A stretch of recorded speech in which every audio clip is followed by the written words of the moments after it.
ओडिशार गणपर्व रज पर्व उपलक्षे मु केवल ओडिशा कि भारत वर्ष नुहे समग्र पृथ्वीर समस्त भौणी मान समस्त माँ मान को अभिनंदन जनाऊँगी। एभली एक पवित्र पर्व ये हूँ प्रकृतिर मध्य पर्व।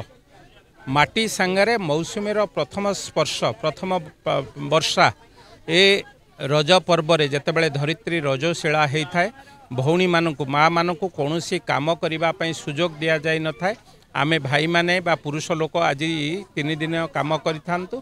ए पर्व होची आम संस्कृतिर आम परंपरार अन्यतम श्रेष्ठ पर्व जहाँ कुहा जाइची ओडिशा रे 12 मासरे 13 पर्व ता भितरु गणपर्व ओडिशार गणपर्व हिसाब रे रज पर्व एक श्रेष्ठ पर्व।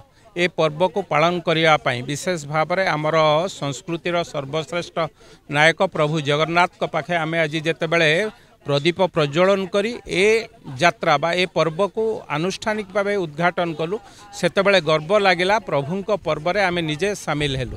ए होची शह शह हजार हजार वर्षर परंपरा।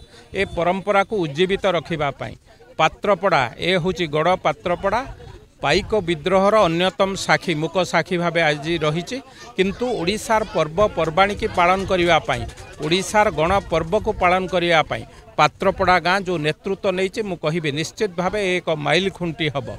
कारण आपण माने देखंतु याकू अनुकरण करी सहर भितर शह शह जगार दोली लगिलाणी पिठापणा हलाणी रज पर्व को केवल गाँ नुहे सहराभिमुखी मध्य कर सारे। तेणु आमे समस्ते आज आसंतु आपण माने मध्य आमे समस्ते मिलित भाव में ओडिशार पर्व पर्वाणी की अति सुंदर अति जाकजकम पालन करवा।